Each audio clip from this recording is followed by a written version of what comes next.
Hello everyone, this is Joshua Smith of Apollo's Artifacts. It is the end of 2017. So because when I was going over some of the research material for the history of the DSM, the two-part series that I've already put together, I came across some other material that was related. And I mentioned on one of the earlier recordings that I would probably go over this also. I'm just going to cover parts of it right now just to fulfill that. The first part is actually from the New York Times, a really good article by Benedict Carey, published November 11, 2006, titled, "What's Wrong with a Child? Psychiatrists Often Disagree." Paul Williams, 13, has had almost as many psychiatric diagnoses as birthdays. The first psychiatrist he saw at age 7 decided after a 20-minute visit that the boy was suffering from depression.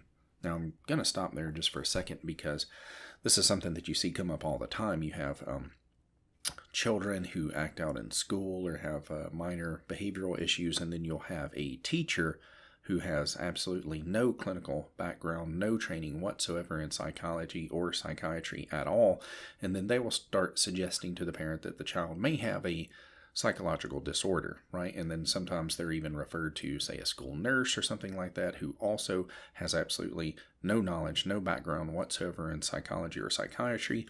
And then they'll attempt to start diagnosing the child as well. And then they'll get a referral through the parent to, say, their PCP, the primary care physician, in some cases, who end up writing prescription medications or refer them on to, further psychological counseling and all this kind of stuff, whether or not they even really need it, just based upon, a teacher's observations, which are, they are what they are. But I'll continue here. A grave-looking child, quiet and instinctively suspicious of others. He looked depressed, said his mother, Cassandra Williams. Yet it soon became clear that the boy was too restless, too explosive to be suffering from chronic depression.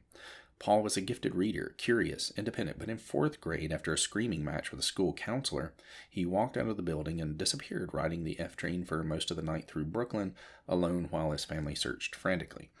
It was the second time in 2 years that he had disappeared for the night, and his mother was determined to find some answers, some guidance. What followed was a string of office visits with psychologists, social workers, and psychiatrists. Each had an idea about what was wrong in a specific diagnosis. Quote, compulsive tendencies, one said. Quote, oppositional defiant disorder, another concluded. Others said, quote, pervasive developmental disorder, or some combination of those. Each diagnosis was accompanied by a different regimen of drug treatments.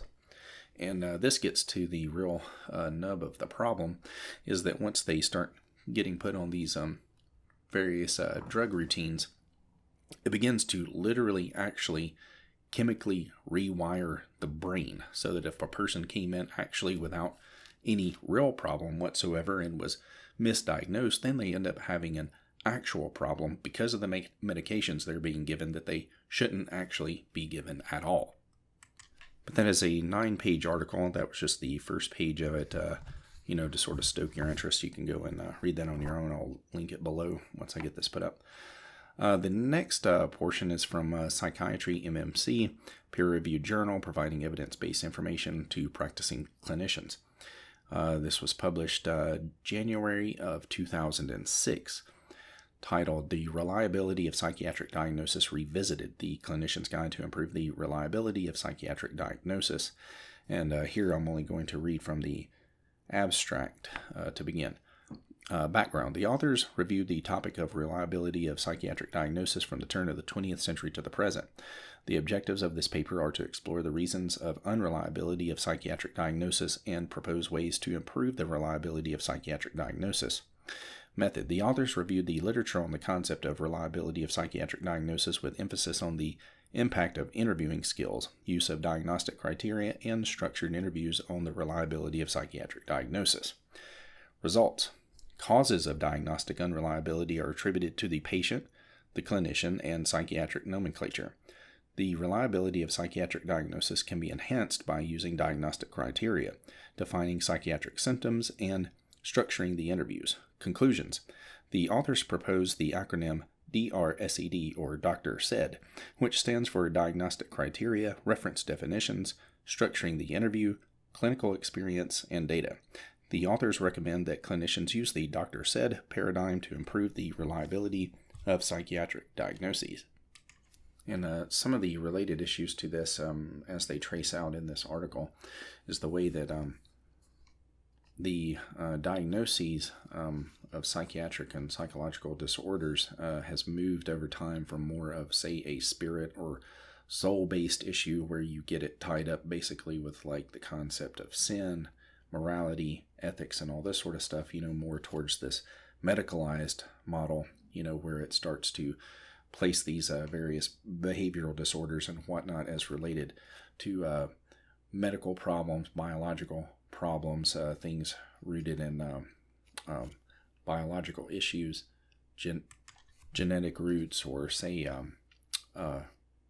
pathophysiological developments and whatnot. In this important section here on causes of unreliability of psychiatric diagnosis, they talk about patient-related factors, the patient's psychological state. Some patients are in a state that enables them to provide useful and reliable information to the clinician. So this is where then you have the problem of the unreliable narrator, right? The unreliable historian of their own issues. You can have the problem where they forget to provide significant information, or they have significant information that they don't know is important and they don't convey that. Then you have the other problem of lying. You also have the problem that other people have told them they have particular issues and maybe they don't, and then they report that stuff as being true and it's not the case, which falls into like the proxy information section. You also have proxy information as a problem for a person who can't self-report on these things and someone else comes along to give reports on them. And that's especially the case, of course, with children or people with severe, mental issues. The next part here, they move into clinician factors related to the clinician interview process. And it has a lot of things that take place here about PTSD, nightmares, flashbacks, and all this kind of thing about whether or not that can actually accurately diagnose a person or not. But it says here, importantly, second, clinicians are pressured by institutional requirements and financial incentives to make diagnoses that reimburse at a higher rate. And this is tied into the ICDs, which go back to the insurance companies to tell them how much they will actually pay for various diagnoses, which encourage the giving of particular diagnoses and discourage the giving of others. And I'll move from there down to the conclusion portion. The unreliability of psychiatric diagnosis has been and still is a major problem in psychiatry, especially at the clinician level. Clinicians need to make more efforts to improve the reliability of psychiatric diagnosis by using the doctor said paradigm, diagnostic criteria, reference definitions, structuring the interview, clinical experience, and data. Improving the reliability of psychiatric diagnosis is an important step toward validating the diagnostic categories of psychiatric disorders.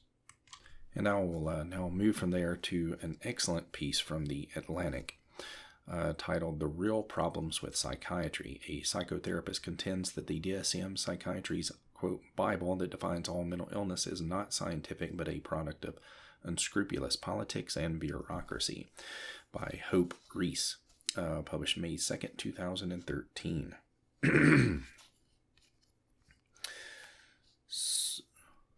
So this consists of an interview with Gary Greenberg, one of the book's biggest critics of the DSM-5, and claims that many of the disorders in there are not real, they are invented. He is the author of Manufacturing Depression, The Secret History of a Modern Disease, and contributor to The New Yorker, Mother Jones, New York Times, other publications, and is a practicing psychotherapist. He wrote the Book of Woe, The Making of the DSM-5, and The Unmaking of Psychiatry. So she asked him here about, can you talk about the first DSM, published in 1952? How was it conceived? And he talks about how it was originally a statistical manual, not a diagnostic manual whatsoever, but it was an attempt to establish credibility. Next question, how has the DSM evolved to become seen as the authoritative medical guide to all mental suffering? He says the credibility of psychiatry is tied to its nosology. What developed over time is the number of diagnoses and, more importantly, the method by which diagnostic categories are established. She says, you're a practicing psychotherapist. Can you define mental illness? He says, no, nobody can. She says the DSM lists disorders. How are disorders different from diseases or illnesses? He says the difference between disease and disorder is an attempt on the part of psychiatry to evade the problem they're presented with. Disease is a kind of suffering that's caused by a biochemical pathology, something that can be discovered and targeted. The reason there haven't been any sensible findings tying genetics or any kind of molecular biology to DSM categories is not only that our instruments are crude, but also that the DSM categories are not real. It's like using a map of the moon to find your way around Russia. She continues, so would you say that these terms, disorder, disease, illness, are just different names for the same concept? He says, I would, psychiatrists wouldn't. Well, psychiatrists would say it sometimes, but wouldn't say it other times. It's not that there are no biological correlates to mental suffering. Of course there are, but the specificity and sensitivity that we require to distinguish, say, pneumonia from lung cancer, even that kind of distinction, it just does not exist. What are the most common misconceptions about the scientific nature of diseases such as depression? He says, I guarantee you that in the course of our conversation, a doctor is telling a patient, you have a chemical imbalance. That's why you're depressed. Take Prozac. Despite the fact that every doctor who knows anything knows that there is no biochemical imbalance that causes depression. And most doctors understand that a diagnosis of depression doesn't really tell you anything other than what you already knew. And that doesn't stop them from saying it. Research on the brain is still in its infancy. Do you think we will ever know enough about the brain to prove that certain psychiatric diagnoses have a direct biological cause? He says, I'd be willing to bet everything that whenever it happens, whatever we find out about the brain and mental suffering is not going to map at all onto the DSM categories. And that was something I pointed out before in my previous presentations about it, is are these really just artifactual manifestations of false categories that we are creating and applying to things that perhaps they don't actually apply to. So the next question, what is the difference between a disorder and distress that is a normal occurrence in our lives? That distinction is made by a clinician, whether it's a family doctor or a psychiatrist or whoever, but nobody knows exactly how to make that determination. There are no established thresholds. Even if you could imagine how that would work, it would have to be a subjective analysis of the extent to which the person's functioning is impaired. How are you going to measure that? Doctors are supposed to measure clinical significance. Well, what is that exactly? For many people, the fact that someone shows up in their office is a clinical significance. I'm not going to say that that's wrong, but it's not scientific, and there's a conflict of interest. If I don't determine clinical significance, I don't get paid. You say that one of the issues with taking these categories too seriously is that it eliminates the moral aspect behind certain behaviors. And it's tied into the way that people look at alcoholism. That used to be seen as a sin, as a moral problem, and all of this. And then we started just calling it, well, it's a sickness, it's an illness, it's a disease from which they suffer. And it removes moral agency from the person who is committing the act. And it goes into his response there. It's our characteristic way of chalking up what we think is evil to what we think of as mental disease. Our gut reaction is always, that was really sick. Those guys in Boston, they were really sick. He's talking about the marathon bombing. But how do we know? Unless you decide in advance that anybody who does anything heinous is sick by definition. This society is very wary of using the term evil, but I firmly believe that there is a such thing as evil. It's circular, thinking that anybody who commits suicide is depressed. Anybody who goes into a school with a loaded gun and shoots people must have a mental illness. There's a certain kind of comfort in that, but there's no indication for it, particularly because we don't know what mental illness is. And she continues, how do diagnoses affect people? One of the overlooked ways is that diagnosis can change people's lives for the better. Asperger's syndrome is probably the most successful psychiatric disorder ever in this respect. It has created a community. It gave people whose primary symptom was isolation a way to belong and provide resources. But he says, imagine how much less depression there would be if people weren't worried about, say, tuition, healthcare, retirement. All those things cannot be provided by a diagnosis and then taking pills for it. What are the dangers of overdiagnosing a population? Are false positives worse than false negatives? And he says, I believe that false positives, people who are diagnosed because there's a diagnosis for them and they show up in a doctor's office, is a much bigger problem. It changes people's identities. It encourages the use of drugs whose side effects and long-term effects are unknown and main effects are poorly understood. Another part here, she says, what are the important changes made in the new DSM and how will they affect patients? He says, it's going to cause a lot of trouble when Asperger's syndrome disappears. It may cause some trouble when the bereavement exclusion disappears. That's a good example of why the APA is going to be in trouble. It was so unnecessary, so stupid. They've made the absurd statement that they know the difference 2 weeks after someone's wife dies, whether that person is, quote, depressed or just, quote, in mourning. Come on, who are these guys? The APA released a series of drafts of the DSM-5 before publication. Why? He talks about here how they solicited public input, which was good, but then they covered up the entire process. All of it was copyrighted, then it was removed from the website, so nobody knows actually what went on with that information. And even though they took responses from the public, nobody knows how much impact that ever made on anything. Maybe they just took it all in and then did nothing with it and cast it to the side. Who knows? The APA considers the DSM-5 a living document. What do you think they mean by this? And he says it's just one of those rhetorical flourishes that if you dig into it, you realize that there is a real problem. Move down here, he says the APA is trying to say that it's always in flux, but if that's the case, why should we let it have so much power over the lives of so many different people?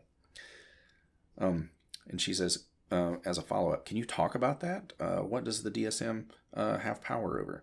And he says, to get an indication from the FDA, a drug company has to tie its drug to a DSM disorder.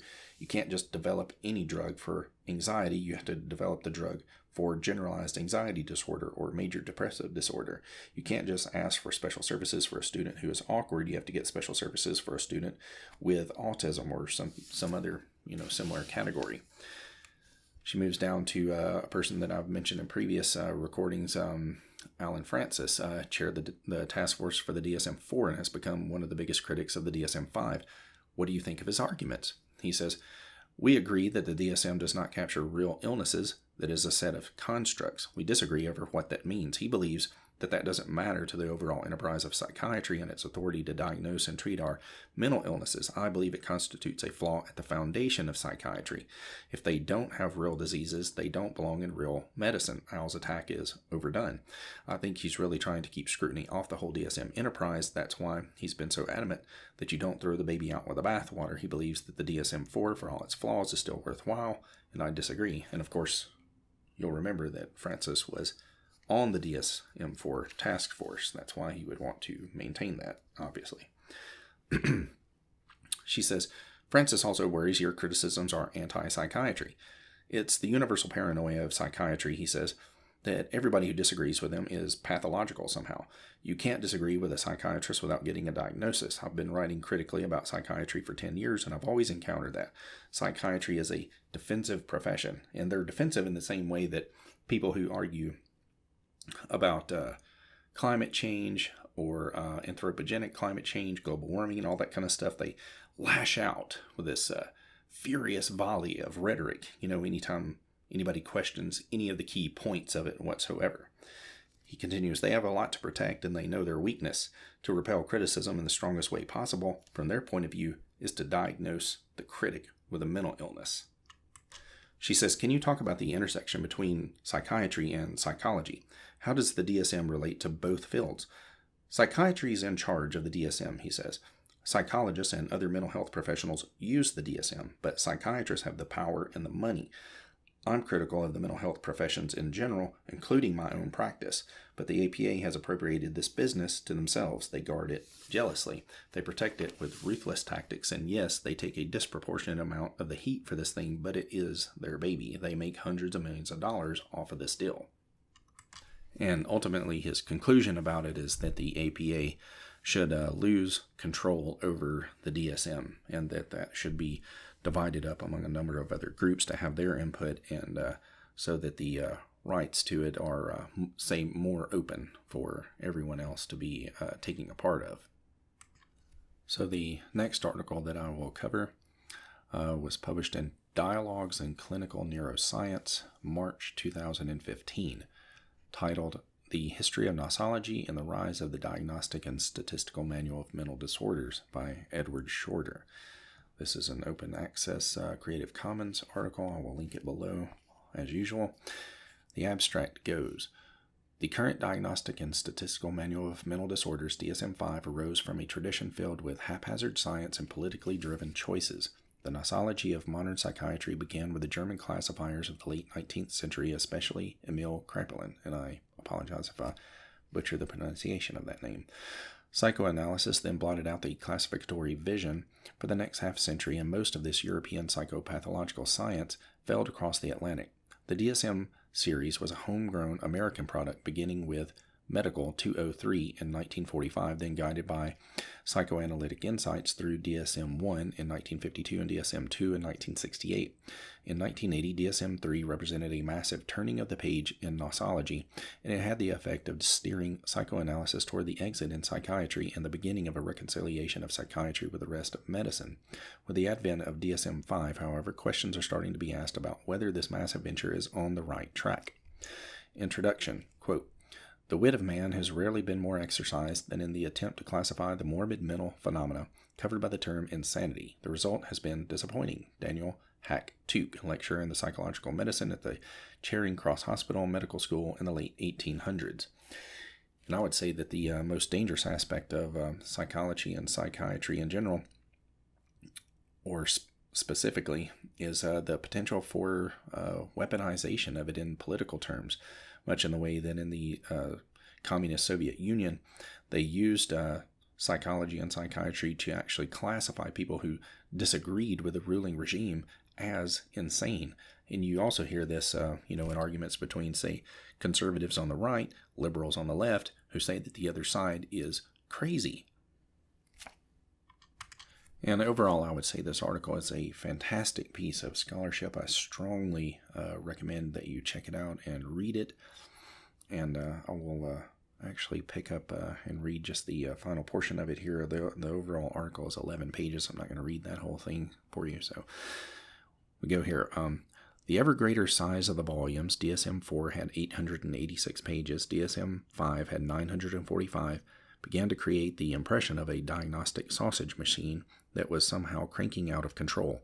Paul Chodoff, speaking from the perspective of 60 years of practice, said in 2005, quote, as new diagnoses proliferate in each successive DSM, I feel concerned about a burgeoning furor diagnosticus, offering a name and number for every untoward feeling or behavior in a way that trivializes the human condition by denying its inescapable, somber, and even tragic elements, end quote. Chodoff, a psychoanalyst, may be pardoned a bit of nostalgia. However, this feeling of unease became increasingly palpable. DSM-3 and its successors arose on the ruins of psychoanalysis and promised a singing tomorrow for U.S. psychiatry. The promise in 1980 seemed enormous. Today, the field contemplates DSM-5 with apprehension. An identical description of depression seems to crop up on every other page. Have we overdone this? Has depression become the tail that wags the classificatory dog? Is there a backlash against depression? What will be lost? These are the big questions. The next article that I will go to is also published by Psychiatry MMC. This was from December of 2010, titled Psychiatric Disorders, A Global Look at Facts and Figures by Randy and Lori Sansone. Just going to read the abstract and then the conclusion portion. Abstract. According to data from Western countries, psychiatric disorders are relatively prevalent. For example, in the United States general population, data from the National Comorbidity Survey Replication Study indicate that about 1/4 of individuals experience a psychiatric disorder in a given year, with lifetime rates at about 50%. For both prevalence designations, anxiety disorders are most common. According to data from the European Study of Epidemiology of Mental Disorders, the 12-month and lifetime prevalence rates for psychiatric disorders among European general populations are 11.5 and 25.9%, respectively, with mood and anxiety disorders evidencing approximately equal rates. As expected in primary care settings, the prevalence of psychiatric disorders in the United States and Europe is high, with point prevalence rates varying but affecting approximately 25 to 30% of patients. In primary care settings, the most common psychiatric diagnoses are mood and anxiety disorders as well as somatoform disorders.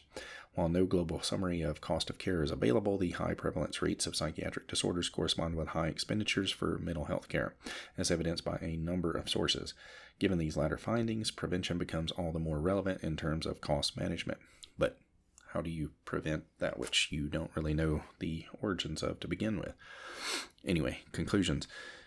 According to available data, psychiatric disorders are relatively common in the general population and in primary care populations. Mood and anxiety disorders appear to dominate the diagnostic profile, but in primary care settings, somatization disorders are an additional diagnostic contender. While a substantially small portion of individuals suffer from serious mental illness, the costs of mental health care treatment are substantial, including the expenditures for treatment as well as disability. These latter findings behoove the psychiatric and psychological communities to continue to examine and engage in prevention strategies, i.e. to avidly pursue the various factors that cause mental disorders and to determine those that may be amenable to intervention. Otherwise, the prevalence rates of psychiatric disorders and their associated costs will likely continue to increase. And since this is related to psychological and psychiatric issues, and it is one that's really in the news a lot today. This is an article from Psychiatric News from the APA called Mental Illness on the Rise on College Campuses by Joan Earhart-Treichel, published March 15, 2002. And it talks about a series of events that took place on campus, suicides, people jumping off of buildings, murders on campus and things like this. And it moves down towards the end where they talk to various people at certain universities. It says, at Dartmouth, for instance, Reed pointed out, and this is one of the counselors, I believe, we are seeing more and more students who have had psychiatric hospitalization prior to coming to college. We're also getting calls from families before students decide to attend Dartmouth to ask about our mental health resources and to make sure that their children will receive good care. The situation is similar at Harvard. Quote, we have some students with schizophrenia, but what I think we're seeing a lot more of are bipolar patients. They are on combinations of 5 or 6 medications. That keeps them stable enough to function, and since many bipolar people are very creative and intelligent, that allows them to function well enough to make it in school. Now, this is Dartmouth and Harvard in 2002. Anyone wonder what the numbers and conditions would be today that are taking place as we see so many overt signs of what appear to be blatant mental illness on college campuses? Not just from the student population, but the professorate as well. So to continue that note, we have one here. This is called Mental Health on College Campuses, a look at the numbers. And this is from January 30, 2016. Important to point that out, that this is the pre-Trump era. Okay, this is well before Trump, by Sarah Sabatke. And you're going to hear something really disturbing in here. This is put in major quotes in this article, I guess, as if they're giving approval to it. This is from USA Today. Okay, so it says here, approximately 42,773 Americans commit suicide every year, according to the American Foundation for Suicide Prevention, many of who are college students.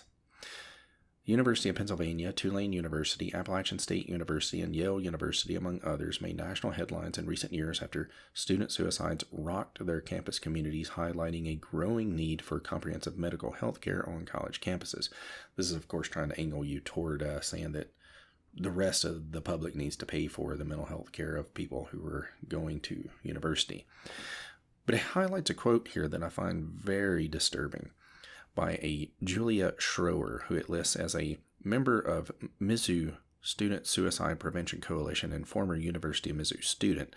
Gives no psychological or psychiatric training for this person or qualifications whatsoever, but the quote in itself is really disturbing, and think about it in context of all else that I have presented to you so far. So it says, quote, I think a lot of people don't realize that mental illness is a totally normal thing to experience. It's a part of life, just like any other physical illness. No, that is actually not the case at all. That's why these people need attention. That's why they need care. That's why they need treatment. Mental illness is not normal. It is specifically abnormal. Okay? And the fact that this person can come out with a statement like this and have the USA Today blaring it all over the place as if it's true, giving their imprimatur to it, is exceedingly dangerous. Exceedingly dangerous. Because that's one of the things that we're seeing so much in the news today is the universities, the college campuses are basically magnifying, giving a megaphone to literal mental illness, instability, and insanity, and then saying that this is the norm, this is good, this is how people ought to be. And really, these are conditions that require some kind of treatment. Because as I pointed out before, when I was reading the portion where they were talking about the issues with the DSM-5, and one of the critics was talking about how, normal amounts of depression, say after the loss of a spouse or the loss of a parent or the loss of a sibling or something like that, is sometimes being categorized as mental illness. That is a huge problem. But it's normal to be down for perhaps even a significant period of time after such a heavy loss. But if you're the kind of person that when your neighbor's dog or cat passes away and you think that you need to kill yourself because of that, that is the thing that needs treatment. That is, by definition, abnormal. And this person is trying to normalize abnormality. And that is a big problem, because then people are going to say, well, I don't really need any treatment then, because, hey, everybody else is like me too, right? Everybody's crazy, so we don't need to do anything about it. And perhaps in not unrelated informational news here, we have one from InsideHigherEd.com that talks about how the CDC has found a sharp growth in STDs, or sexually transmitted diseases, in the college age population, because they are not only normalizing these problems with abnormal individual psychology, but they're also normalizing certain sexual behaviors that are very, very dangerous. They continually encourage personal irresponsibility. And this article even cites an expert on these matters in terms of sexual health, where they say quite explicitly here that STDs on campus are literally spiraling out of control. So if you combine that with the mental illness that's taking place, the STDs that are spiraling out of control, what kind of a situation do you have here? Is this a place where you really want to be sending your children? Here's another one that I found that supports the same issue from College Times, February 25th, 2011. Titled STDs in College. The 3 most common STDs among college students include HPV, chlamydia, and genital herpes. And it begins here, going to college is something that many young adults look forward to throughout their high school career. The freedom of living on your own and making all of your own decisions, as well as meeting lots of new peers who will eventually become lifelong friends, is a very enticing idea. However, I would add to the side, not a very enticing idea to go and meet a whole bunch of perhaps clinically diagnosable people. And also it says here, sexually transmitted diseases are becoming a major problem in today's schools, and the issue is not getting the coverage and attention that it deserves, with 25% of college students infected with some form of an STD, according to the CDC. The most common one is HPV, human papillomavirus, the cause of genital warts, as well as cervical cancer. The close second place one is the bacterial STD chlamydia, which is transmitted through various types of sexual contact. And when chlamydia is untreated, it can cause very serious and permanent damage to both male and female reproductive organs. The third most contracted STD is genital herpes, or more specifically HSV-2. And much to my surprise here, this College Times article actually does mention abstinence as one way to avoid this problem, because most people who counsel these things just say, oh, well, use a condom for protection or something like that. They don't even advise a person to even consider the concept of abstinence at all. Here's another article much in the same vein titled STDs in College, Your Questions Answered. This is from February 2012 from hercampus.com. Begins, 1 in 4 people under the age of 21 in the United States is infected with an STD. 45 million people aged 12 and over in the U.S. are infected with genital herpes, and more than 65 million are living with an incurable sexually transmitted disease in the United States. And this article mentions, some of the same as the others, HPV, chlamydia, but it also throws in gonorrhea for good measure here. And this one, in terms of protection issues, very much falls into what I was just talking about. And it simply advises that one limit your number of partners. It doesn't say abstain, and of course it says limit the partners, use protection, things of this nature. But abstinence actually does not come up here. And you can really tell that this article was published in 2012 rather than, say, 2017 or 2018, because it's a section down here called Based Upon Gender, Who's More Likely to Be Infected? Beware, girls, let it be known that women contract STDs much easier than men. Of course, you could not even publish that line now because we have this gender fluidity stuff going on right now, which is sort of the big flavor of the moment or whatever, where it can't be acknowledged that there are sexual or gender differences or anything biologically based or chromosome based or anything like that, that those are some kind of, essentialist violence being committed against people who are of one sex or gender and then think that they are the other. But in 2012, it was actually safe to talk about some of, I guess, the essentialist biological male-female differences. But I think that I've said enough on these topics for today, and I'm going to wrap this up. Thanks.